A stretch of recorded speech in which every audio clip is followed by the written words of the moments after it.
ঠিক আছে, আমরা এখন ক্লাস শুরু করে দিচ্ছি। আজকের ক্লাসে আলোচনার বিষয়বস্তু হচ্ছে আমাদের কনজাংশন। কি? কনজাংশন। কর- ঠিক আছে। হুম, তো কনজাংশন, খেয়াল করো, কনজাংশন বাংলা অর্থ হচ্ছে সংযোগ বা সংযোগ স্থাপন। সংযোগ বা কি? সংযোগ স্থাপন, অর্থাৎ দুটি ওয়ার্ড বা দুটি সেন্টেন্স বা দুটি ক্লজকে যুক্ত করে যে ওয়ার্ডগুলো, সেই ওয়ার্ডগুলোর নাম হচ্ছে কি? কনজাংশন। খেয়াল করে এখানে বলা হয়েছে দুটি ওয়ার্ড, দুটি বাক্যাংশ, দুটি খণ্ডবাক্য, এক কথা ওয়ার্ড, ফ্রেজ এবং ক্লজকে যে যুক্ত করে যে ওয়ার্ডগুলো, সেই ওয়ার্ডগুলোর নাম হচ্ছে কি? কনজাংশন। কনজাং যেমন I don't like it fish, fish and meat, এখানে ফিশ অ্যান্ড মিট অর্থাৎ মাছ এবং মাংস, এইখানে এন দ্বারা যুক্ত করা হয়েছে। কি দ্বারা যুক্ত করা হয়েছে? এন এন্ড দ্বারা। দ্বারা অতএব এনটা হচ্ছে কি? কনজাংশন। কনজাংশন। ঠিক আছে, ভাই ওকে। অন্যদিকে এখানে দেখতে পাচ্ছ দুটি ওয়ার্ড, নট অনলি দুটি ওয়ার্ড কনজাংশন যুক্ত করে তা কিন্তু নয়, তার পাশাপাশি যুক্ত করতে পারে হচ্ছে দুটি ফ্রেজ। দুটি কি? ফ্রেজ। যেমন phrase. Help me according to your wished, এটা একটা ফ্রেজ। মাই এক্সপ্রেশন, এটা একটা ফ্রেজ। তাহলে এর মাঝখানে যে যুক্ত হয়েছে এটার নামও কি? কনজাংশন। অন্যদিকে দুইটা ক্লজ যুক্ত করতে পারে। Why do not know why you do not it, এখানে একটা, এটা একটা ক্লজ, এটা একটা কি? ক্লজ। এ পাশে একটা ক্লজ, এ পাশে একটা ক্লজ, এই ক্লজ দুইটা যুক্ত করছে কে? অ্যান্ড। তার মানে আমরা বলতে পারি যে দুটো ওয়ার্ডকে যুক্ত করতে পারে, একটা হচ্ছে কনজাংশন, দুইটা দুইটা হচ্ছে ফ্রেজকে যুক্ত করতে পারে কনজাংশন, আর দুটো ক্লজকে যুক্ত করতে পারে কে? কনজাংশন। কনজাংশন। এবার আসি কনজাংশন প্রকারভেদ। কনজাংশন মূলত হচ্ছে দুই প্রকার। কয় প্রকার? দুই প্রকার। দুই প্রকার। একটা হলো কোঅর্ডিনেট কনজাংশন, আরেকটা হচ্ছে অর্ডিনেট কনজাংশন। Subordinate conjunction. একটা হলো কোঅর্ডিনেট কনজাংশন, আরেকটার নাম কি? Sub subordinate ordinate. কনজাংশন। এখন আমরা জানবো কোঅর্ডিনেট কনজাংশন। ঠিক আছে, জি। ওকে। তাহলে আমি বলছিলাম কনজাংশন দুই প্রকার, একটা হলো সাবঅর্ডিনেট কনজাংশন আর একটা হলো কোঅর্ডিনেট কনজাংশন। অর্থাৎ এখন আমরা জানবো সাবঅর্ডিনেট কোঅর্ডিনেট কনজাংশন কোনগুলো। ঠিক আছে, এই যে বলা হুম, হয়েছে যা মূলত দুটি ওয়ার্ড, সেন্টেন্স বা ক্লজ বা ফ্রেজকে যুক্ত করে। কোঅর্ডিনেট কনজাংশন আবার দুই প্রকার, একটা হলো সিঙ্গেল কোঅর্ডিনেট কনজাংশন আর একটা হচ্ছে pair coordinate conjunction. Single coordinate কনজাংশনগুলো কী কী হতে পারে? অ্যান্ড, বাট, অর, ফর, নর, এট, সো, এই সাতটিকে বলা হচ্ছে কোঅর্ডিনেট সিঙ্গেল কনজাংশন। কনজাংশন। ঠিক আছে, কোঅর্ডিনেট সিঙ্গেল কনজাংশন। যেমন এখানে খেয়াল আমাকে করো। হ্যালো, বলেন। বল আমাকে হচ্ছে এই যে কোঅর্ডিনেট আর হচ্ছে সাবঅর্ডিনেটে একটু হচ্ছে পিডিএফটা দিয়ে দেন তো, আমার বইয়ে নাই, কোনো বইয়েই নাই যেগুলো আচ্ছা, আমার কাছে ঠিক আছে। আছে, ঠিক আছে, দিয়ে দিব। আচ্ছা, আজকের ক্লাসে দিয়ে দিব। ঠিক আছে, ওকে। আচ্ছা। তো এখন প্রশ্ন হচ্ছে এগুলাকে বলা হচ্ছে single coordinate conjunction. Single coordinate conjunction. অন্যদিকে পেয়ার কোঅর্ডিনেট কনজাংশন কোনগুলো? যদি একাধিক এরকম, যে দেখো ইয়াদার ডট ডট ডট সামথিং, নেয়াদার, নর, নট অনলি, বাট অলসো, বুঝো নাই? তো হুম। এ ধরনের কনজাংশনগুলো পেয়ার, পেয়ার জোড়ায়, পেয়ার শব্দের অর্থ কি? জোড়ায় জোড়ায়, জোড়ায় জোড়ায়, দেখো জোড়ায় জোড়ায়। প্রত্যেকটা কিন্তু জোড়ায় জোড়ায় আছে, আছে না? তো এগুলোকে বলা হচ্ছে আবার হুম। Pair coordinate conjunction. তো আমরা এখন যদি এক্সাম্পলগুলো দেখি তাহলে আরও একটু ক্লিয়ার হবে। যেমন এখানে কি বলছে, এক্সাম্পলগুলো জাস্ট একটু পড়ে ফেলি, তুমি পড়ো একটু কাইন্ডলি। বলছে, পড়ো পড়ো একটু। She she is is happy happy and frustrate, সে খুশি কিন্তু ক্লান্ত। তাহলে এই বাট শব্দটা কোন কোন ধরনের কনজাংশন বলো তো? সিঙ্গেল কোঅর্ডিনেট কনজাংশন নাকি হচ্ছে এটা পেয়ার কোঅর্ডিনেট কনজাংশন? এটা সিঙ্গেল, কারণ এটা তো একটাই আছে, আর পেয়ারে হ্যাঁ, তো হচ্ছে দুইটা, জোড়ায় ইয়েস, জোড়ায় মিলে। ঠিক আছে, তাহলে এটাও সিঙ্গেল কোঅর্ডিনেট কনজাংশন, তাই না? হুম। এটাও সিঙ্গেল কোঅর্ডিনেট কনজাংশন, বাট এটা কিন্তু pair coordinate conjunction, not only but also. But right কি না? এই যে not only but also, but just example দিছে যে but and either or neither নর, এই শব্দগুলো কোঅর্ডিনেট কনজাংশন। যাই হোক, এখন আমরা নিচে আসি। দ্বন্দ্ব দূর করে নেওয়া যাক। কী নেওয়া যাক? দ্বন্দ্ব দূর করে দূর নেওয়া করে। যাক। আর কোঅর্ডিনেট কনজাংশনগুলো মাস্ট বি একটু মনে রাখবা। কীভাবে মনে রাখবো সেই শর্টকাটটা আমি বলে দিই। ফ্যান্স বয়, কী নাম শর্টকাটে মনে রাখবো? থ্যাঙ্কস বয়। ফ্যান্স বয়।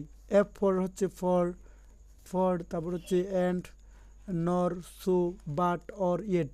বুঝো নাই? F for, A and, N not, nor, S হচ্ছে so, B for O but, O B for or, Y for কি অ্যাট, অর্থাৎ for and nor, so, but, or, yet. ঠিক আছে, এগুলো হচ্ছে সিঙ্গেল কোঅর্ডিনেট কনজাংশন, মোট 7টি।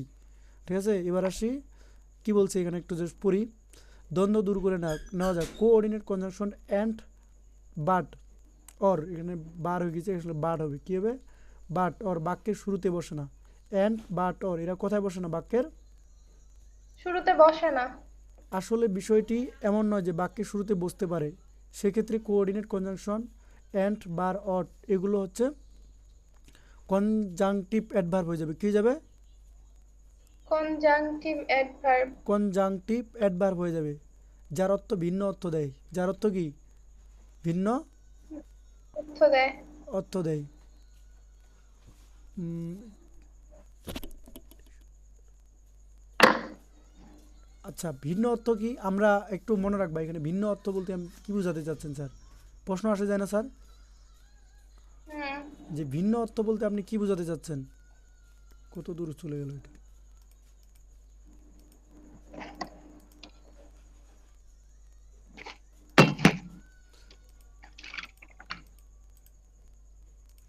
ভিন্ন অর্থ বলতে আপনি কি বোঝাতে চাচ্ছেন? ভিন্ন অর্থ বলতে কি বোঝাচ্ছে দেখো, অ্যান্ড, অ্যান্ড মানে আমরা কিন্তু কি জানি? এবং জানি না? হুম। এবং জানি না। এই অ্যান্ড শব্দের অর্থ আবার হতে পারে কি জানো? এছাড়াও। বাট মানে আমরা কি জানি? কিন্তু জানি না? হুম। কিন্তু বাট হইবারের মতো অর্থ দেয়। অর মানে আমরা কি জানি? অথবা জানি না? হুম। এই অর আবার অন্য কোনোভাবে উত্তর দিতে পারে। ইন অ্যান্ড আনাদার ওয়ে, অর্থাৎ ইন অ্যান্ড আনাদার ওয়ে শব্দটির পরিবর্তে আমরা চাইলে জায়গা মতো কী ব্যবহার করতে পারি? অর শব্দটি ব্যবহার করতে পারি। আচ্ছা স্যার, এখানে তো ইন আনাদার ওয়ে দিলেই তো হইতো, এনটা আবার অ্যাড করলো কেন?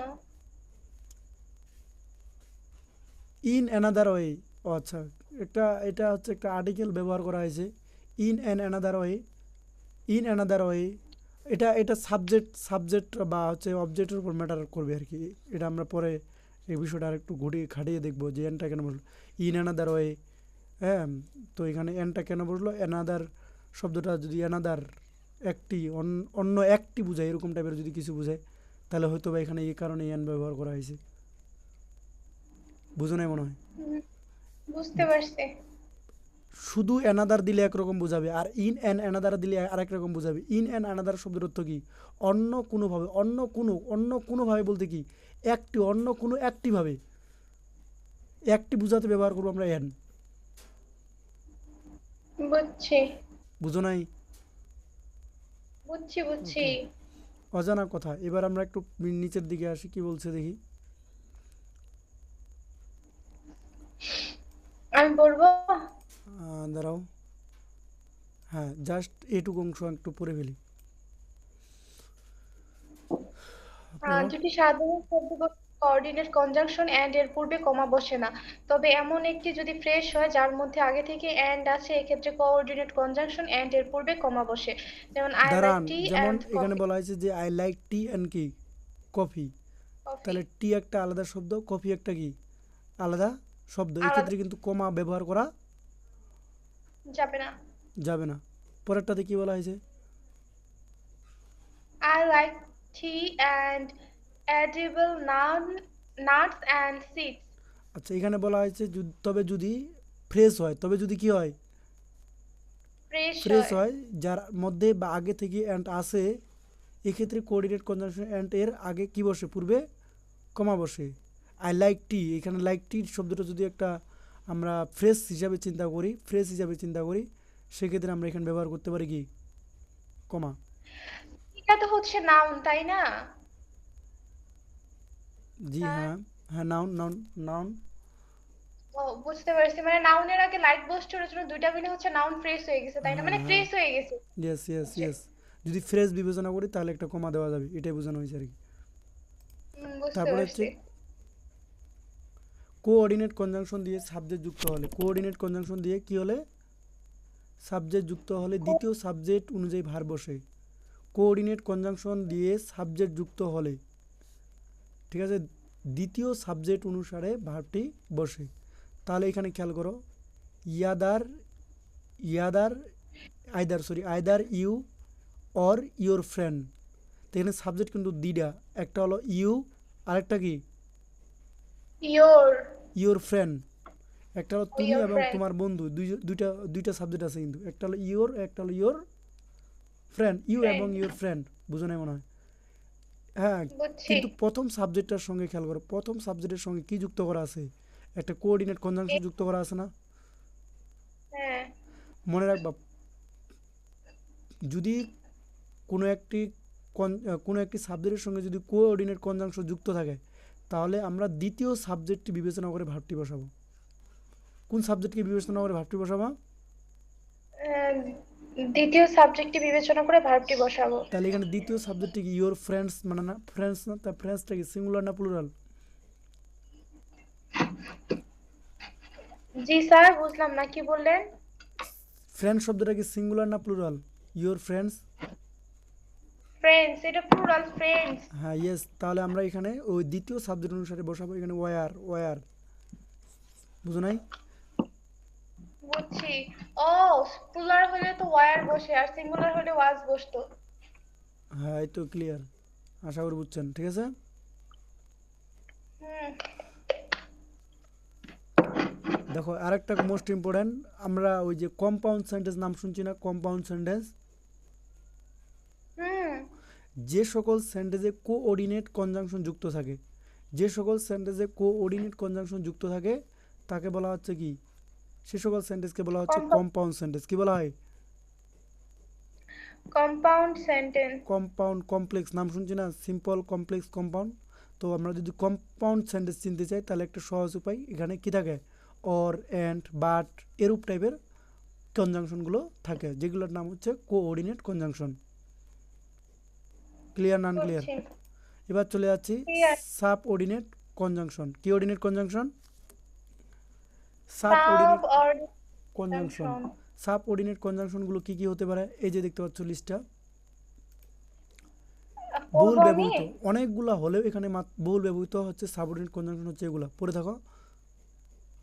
As, since, when, if, as though, although, so, that, till, until, least, unless এবং সকল SW words, who, which, what, when, whose, how, it is.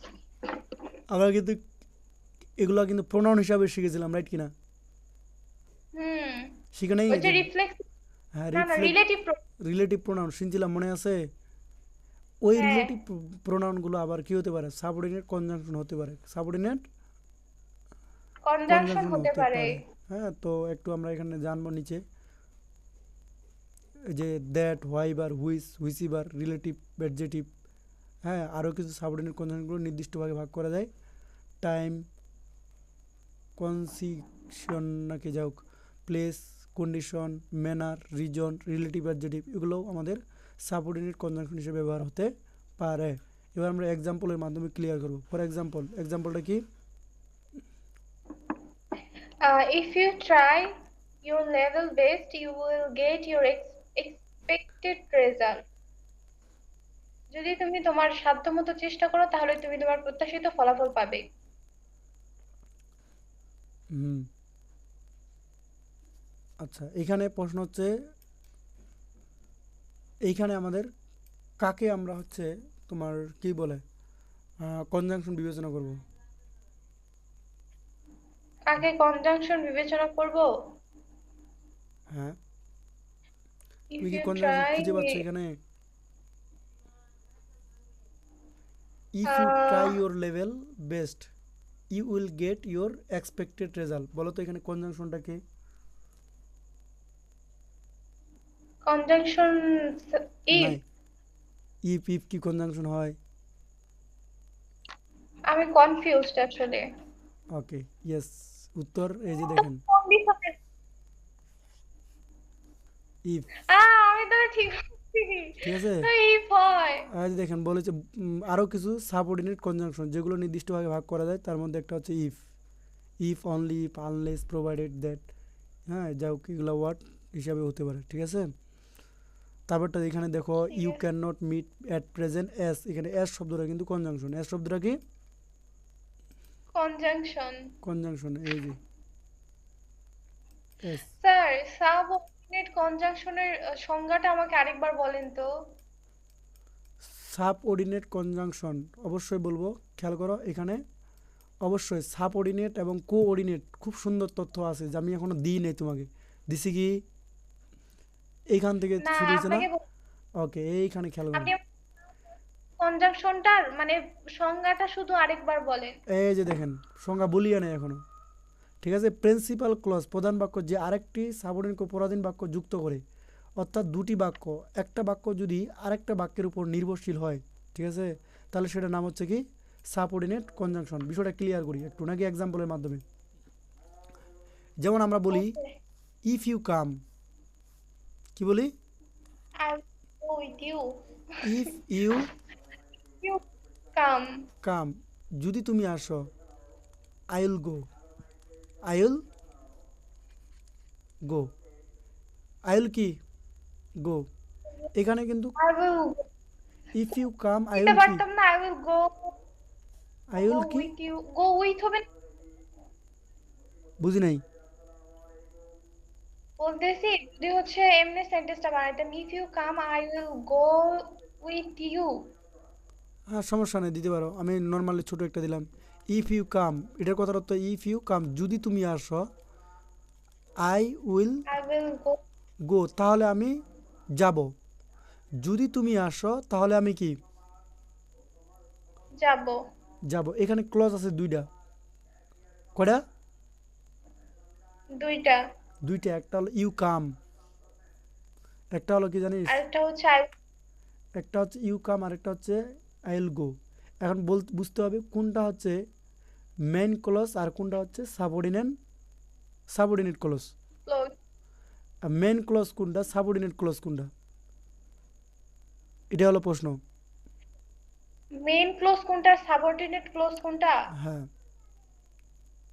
Subordinate clause হচ্ছে ইফ ইউ কাম, আর মেইন ক্লোজ হচ্ছে I will গো।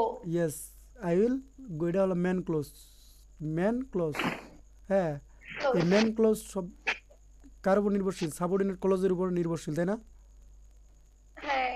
ওকে, তো এই জিনিসটা এখানে বোঝানো হয়েছে আর কি, ঠিক আছে। প্রিন্সিপাল ক্লজ, প্রিন্সিপাল বা মেইন ক্লজ প্রধান বাক্যকে আরেকটি সাবঅর্ডিনেট ক্লজ পরাধীন বাক্যের সঙ্গে কী করে যুক্ত করে।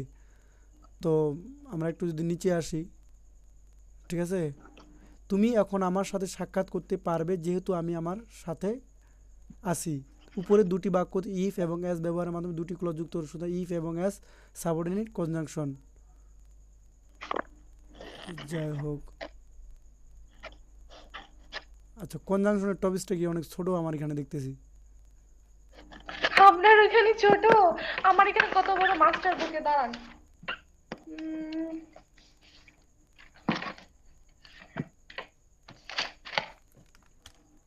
ইফ ইউ কাম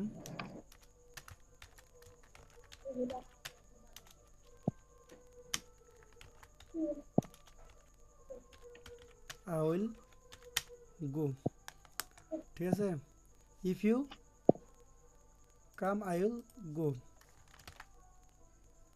গো।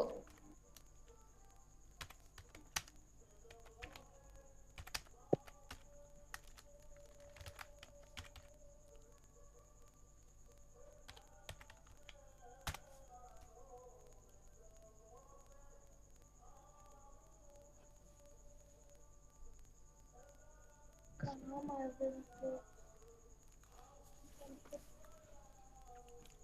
দেখতে পাচ্ছ তো নাকি। জি, জি, দেখতে আমি পাচ্ছি। তাকে বলছি if you come I will go, এটা কোনটা কোন ক্লজ। তো if you come I will go এটি একটি কমপ্লেক্স সেন্টেন্স, কি sentence, complex complex sentence. Sentence. মনে রাখবা সাবঅর্ডিনেট যুক্ত ক্লজগুলো দিয়ে যে সেন্টেন্সগুলো তৈরি করব সেই সেন্টেন্সগুলোর নাম হচ্ছে কি কমপ্লেক্স কমপ্লেক্স সেন্টেন্স। সেন্টেন্স। কি সেন্টেন্স, কমপ্লেক্স সেন্টেন্স। তাহলে এখন বলা হয়েছে যে কমপ্লেক্স। ইফ ইউ কাম এটি হলো সাবঅর্ডিনেট ক্লজ, কি ক্লজ, সাবঅর্ডিনেট ক্লজ। আমাদের একটা টপিক আছে, নাম হলো conditional. First conditional, second conditional, third conditional, এরকম আছে না? বিশেষভাবে কন্ডিশনাল ও হুম। ক্লজও বলা যেতে পারে, ঠিক আছে? যাই হোক, আমরা কন্ডিশন আলোচনা করতেছি না, যখন করবো তখন সেটা আলোচনা হবে। আই উইল গো, এটি হলো মেইন ক্লজ। এটি কি ক্লজ? Main clause. বিস্তারিত একটু মেইন ব্যাখ্যা ক্লজ। বলছে। ইফ ইউ কাম, সত্য প্রকাশ করছে। কি প্রকাশ করছে? সত্য। ইফ ইউ কাম মানে তুমি যদি আসো, একটা সত্য প্রকাশ করছে, রাইট কিনা? হুম। সত্য, অতএব conditional subordinate clause. I will go, এটি মূল কাজ। মূল কাজটা কি? মূল কাজটা কি? যাওয়া না? হ্যাঁ। তাই এটি হচ্ছে মেইন ক্লজ। তাই বলতে পারি আমরা ইফ সাবঅর্ডিনেট ক্লজ, তারপর হবে কি? Main clause. If condition, then হচ্ছে কি? রেজাল্ট। কন্ডিশন মানে সত্য, রেজাল্ট। যেমন আরও এক্সাম্পল দিচ্ছে, উদাহরণ। If it rains I will stay home. তার মানে এটা হলো সাবঅর্ডিনেট ক্লজ, আর এটা হলো কি? Principal clause. Principal clause. এটাও সাবঅর্ডিনেট ক্লজ, এটার নাম কি? Principal clause. ক্লজ।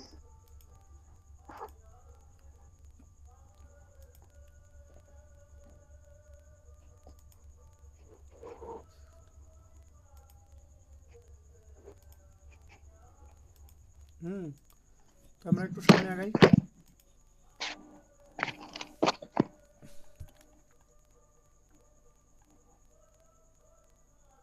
কনজাংশন যখন কি হয়ে যায়? প্রিপজিশন। হ্যাঁ, কনজাংশন যখন প্রিপোজিশন, আর প্রিপোজিশন যখন কি হয়ে যায়? কনজাংশন হয়ে যায়, তখন আমরা সেই বিষয়টা জানবো, ঠিক আছে? কিন্তু সেই বিষয়টা জানার আগে নিচে একটা অজানা কথা আমাদের সুন্দর মতো তুলে হচ্ছে। সাবঅর্ডিনেট কনজাংশন দুই থাকে, প্রথম বাক্য মাঝখানে হবে কমা।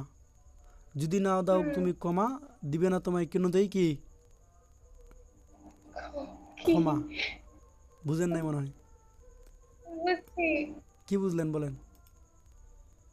যদি আমি কমা না দেই। যেমন আমি যদি এখানে লিখি এরকম, if you come I will go, বলো সেন্টেন্সটা রাইট না wrong? If you come I will go, এখানে কমা দিতে হবে মাঝখানে। হ্যাঁ, yes. If you come, subordinate যুক্ত কনজাংশনে তোমাকে অবশ্যই মাঝখানে একটা কি দিতে হবে? কমা দিতে হবে। যদি না দাও কমা, দিবে না তোমায় কিছুতেই কি? ক্ষমা। If you come I will কি? I I will will go. বুঝো নাই গো। মনে হয়? এই জিনিসটা বোঝানো যে, বুঝছি। এই জিনিসটা বলছে সাবঅর্ডিনেট কনজাংশন প্রথম বাক্য, প্রথম সেন্টেন্স কমা দিতে হবে, দেন দ্বিতীয় বাক্য, দেন ফুল স্টপ, ঠিক আছে? আবার যদি প্রথম বাক্য থাকে, মাঝখানে যদি থাকে সাবঅর্ডিনেট কনজাংশন, প্রথম বাক্য মাঝখানে যদি থাকে কি? সাবঅর্ডিনেট সাবঅর্ডিনেট কনজাংশন, ঠিক আছে? তাহলে দ্বিতীয় বাক্য, দেন ফুল স্টপ, কোনো কমা বসবে না। এক কথায় সাবঅর্ডিনেট কনজাংশন যদি সেন্টেন্সের শুরুতে বসে, তাহলে আমরা কি বসাবো না বলেন? সরি, কমা বসাবো। আর যদি মাঝখানে সাবঅর্ডিনেট কনজাংশন কোনো কারণে আসে যায়, তাহলে আমরা কি বসাবো না? তাহলে কমা ফুল স্টপ বসাবো না। এবার আসি সাবঅর্ডিনেট কনজাংশন দিয়ে গঠিত কমপ্লেক্স সেন্টেন্স। কি সেন্টেন্স? আচ্ছা, কমপ্লেক্স সেন্টেন্স। এক কথায় সাবঅর্ডিনেট যুক্ত কনজাংশনগুলো যে সেন্টেন্সগুলো তৈরি করবো, সেই সেন্টেন্সগুলোর নাম হচ্ছে কি? Complex sentence. Complex sentence. Okay, next number. Conjunction যখন প্রিপোজিশন, অথবা প্রিপোজিশন যখন কনজাংশন। নিশ্চয়ই এটা কাহিনী আছে এটুকুর মধ্যে, জেনে আসি কাহিনীটা কি। হ্যাঁ, স্যার, সাবঅর্ডিনেট কনজাংশনটাকে যদি আমি সহজভাবে মনে রাখি যে আম, যে কনজাংশন গুলো মানে সাবজেক্টের জায়গায় বসে, মানে সাবজেক্ট মানে একদম প্রথমে বসে, হুম, সেটাকে সাবজেক্টের। আমি সাব কনজাংশন হিসেবে মনে রাখতে পারি না এইভাবে? পারো, অবশ্যই পারো, কিন্তু একতরফা হয়ে গেল।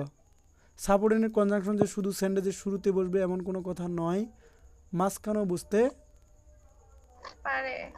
পারে।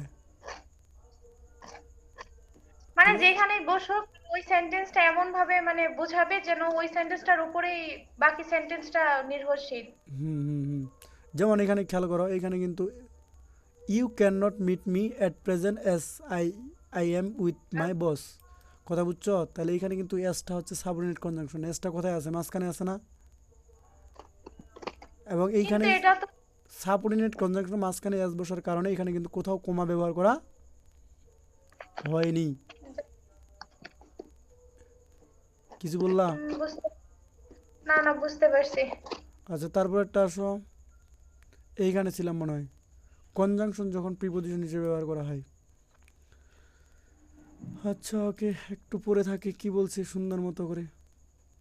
বলো তো কি লিখছে। দুইটি বুঝতে পারবে কনজাংশন কখন প্রিপোজিশন হয় আর প্রিপোজিশন কখন structure one first close plus preposition, এটি মূলত conjunction plus second close. Sir এটা আগে বুঝাই দেন, এরপর পরেরটা বলতেছি। ওকে, বলছে ফার্স্ট ক্লজ। ওকে, এটা আগে বুঝাই দিই।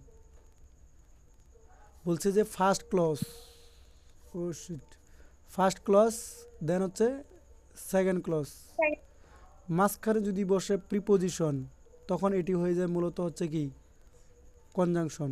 যেমন এখানে এক্সাম্পলটা দিছে, ঠিক আছে, ইট ইজ 10 ইয়ার্স, এটা একটা ক্লজ। তিন আই সিন্স মিট তো ইউ, এটা প্রিপোজিশন। হ্যাঁ আই মিট ইউ হচ্ছে লাস্ট, এটা একটা কনজাংশন, রাইট কিনা? হ্যাঁ ফার্স্ট মাঝখানে ক্লজ এবং সেকেন্ড সেকেন্ড ক্লোজ এর মাঝখানে ক্লজের মাঝখানে যদি বসে যায় প্রিপোজিশন তখন ওটার নাম হয়ে যায় কি? কনজাংশন, এটি মূলত কনজাংশন আর কি। হ্যাঁ, এইতে বোঝাই যায় এখানে সিন্স দুটি সেন্টেন্সকে যুক্ত করেছে যা হচ্ছে কি কনজাংশন। কিন্তু পরেরটা থেকে আমরা কিন্তু কনজাংশন বলতে পারবো না। না খেয়াল করো, it has been raining since morning, এখানে কিন্তু কোনো ক্লজ যুক্ত করে নাই, করছে ভাই? সিন্স কি কোনো ক্লজকে যুক্ত করছে? আর ক্লজ কখনো একটা না ওয়ার্ড হতে পারে না, ঠিক আছে? অতএব জি এই বুঝতে অবস্থায় এখানে এটা হচ্ছে কি প্রিপোজিশন। দেখো সিন্স কিন্তু আমি এখানেও ব্যবহার করলাম, এখানেও ব্যবহার করলাম, কিন্তু এখানে হয়ে গেল কি, এখানে হয়ে গেল কনজাংশন, বাট এখানে হয়ে গেল কি এখানে প্রিপোজিশন। হয়ে গেল প্রিপোজিশন হয়ে গেছে। কারণ ও যদি ক্লজকে যুক্ত করতো তাহলে অবশ্যই সে কি হতো?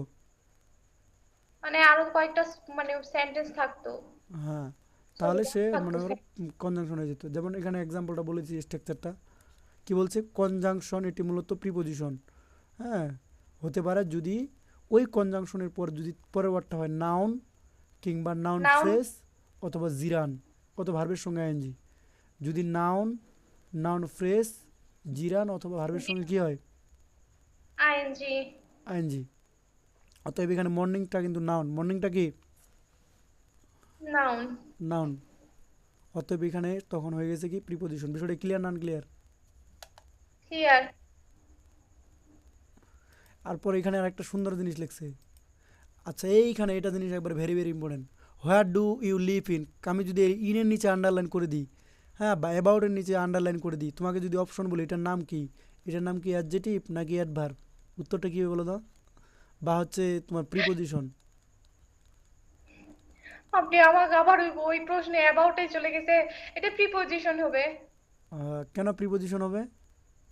ও না, মনে রাখবেন, এই যে অ্যাড- খেয়াল করেন কি বলছে, প্রিপোজিশন দিয়ে বাক্য শেষ হলে বেশিরভাগ ক্ষেত্রে অ্যাডভার্ব হয়। তার মানে প্রিপোজিশন দিয়ে বাক্য শেষ, প্রিপোজিশন দিয়ে বাক্য শেষ, অতএব ইজ ইকুয়াল টু হচ্ছে অ্যাডভার্ব। তুমি নর্মালি জানো অ্যাডভার্ব এটা এটা। প্রিপোজিশন, কিন্তু এটা আসলে প্রিপোজিশন, এটা হয়ে গেল কি অ্যাডভার্ব। রুলসটা কি, রুলসটা মনে রাখবা, প্রিপোজিশন দিয়ে বাক্য শেষ হলে বেশিরভাগ ক্ষেত্রে হয়ে যায় কি অ্যাডভার্ব। লক্ষণীয় উপর দুটি বাক্য ইন এবং অ্যাবাউট দিয়ে বাক্য কি হয়েছে শেষ হয়েছে, তাই এটিকে প্রিপোজিশন বা কনজাংশন বলা যাবে না, এটির নাম হচ্ছে কি অ্যাডভার্ব। ভাবা যায়। ভাবো তো একবার, কোনো সাধারণ কথা এটা। আমাকে আসলে যদি, অনেক বেশি ইম্পর্টেন্ট এই নোটটা। হ্যাঁ, অনেক বেশি ইম্পর্টেন্ট। আমাকে যদি কেউ বলতো এটার নাম কি, আমি নর্মালি বলতাম এটার নাম প্রিপোজিশন, কিন্তু এর ভিতরে যে এত কাহিনী লুকানো কে জানে। আমার কাছেও তো মনে হয়েছে এটা প্রিপোজিশন।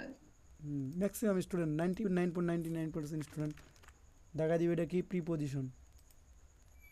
হুম। স্যার ইন্টারজেকশনটা কি অনেক বড়? যদি অনেক বড় না হয় তাহলে আজকেই শেষ করে দেন। দেখতেছি, দেখেন তো, আমার এখানে অনেক ছোট। পিকচারটা পাঠাচ্ছি, যাচ্ছে না কেন রে ভাই? এবার গেছে। ওকে, পরেরটা আছে হচ্ছে প্র্যাকটিসটা বাকি থাকলো থাকুক। পরেরটাতে আসি, ইন্টারজেকশন, আবেগসূচক বাক্য। না, ইন্টারজেকশন তেমন তো বড় হয় না, বুঝতে পারছো? ইন্টারজেকশন একবার সিম্পলি একটা জিনিস, ইন্টারজেকশন ওয়ার্ড কোনগুলো, যে ওয়ার্ডগুলো দ্বারা আমরা আনন্দ, দুঃখ, বেদনা ইত্যাদি প্রকাশ করি সেই ওয়ার্ডগুলোই হচ্ছে কি ইন্টারজেকশন ওয়ার্ড। বুঝো নাই মনে হয়? ইন্টারজেকশন ইন্টারজেকশন ওয়ার্ড বুঝতে অতটা পারছি। আমাদের ইম্পর্টেন্ট না, পরীক্ষার জন্য অতটা কি না ইম্পর্টেন্টও না। তারপরে একটু না। হালকা ধারণা দিচ্ছি, কাজে দিতে পারে পরবর্তী। জাস্ট একটু খেয়াল করো। আবেগ অনুভূতি ছাড়া মানুষ হতে পারে না। মানুষ আবেগ অনুভূতি প্রকাশে ইংরেজিতে বেশ কিছু শব্দ ব্যবহার করে, যেমন হচ্ছে হুররা। হুররা শব্দটা মানে কি আনন্দ বুঝেছে, তাই না? আমরা অনেক সময় খেলায় জিতলে হুররে হুররে চিল্লাচিল্লি করি না? তো এরূপ হুররা শব্দটাকে বলা হচ্ছে কি আবেগসূচক বাক শব্দ। এলাস, ফাই, ব্রাভো, হুশ, পু, হ্যালো, এই ওয়ার্ডগুলোর নাম কি? Interjection word. স্যার এটা যদি বেশি ইম্পর্টেন্ট না হয় স্কিপ করেন। ঠিক আছে, না ওইখানে এখানে যে তেমন কিছু নাই তো। এই যে দেখো একবারে সিম্পল বিষয়, যেহেতু পার্সোনালিস্টে পড়াচ্ছি সেক্ষেত্রে জাস্ট একটু দেখাই দিলাম হালকা করে, সর্বোচ্চ 5 মিনিট। এটা স্কিপ করেন, মানে হচ্ছে ওইখানে যেগুলো ইম্পর্টেন্ট ছিল ওইগুলা হচ্ছে আরেকটা করে নতুন করে শুরু করেন। আচ্ছা ওকে, ঠিক আছে, আমরা ইন্টারজেকশন ওয়ার্ডটা এখানে একটু স্কিপ করে দিলাম যেহেতু তুমি বলতেছো। ওকে। হুম হুম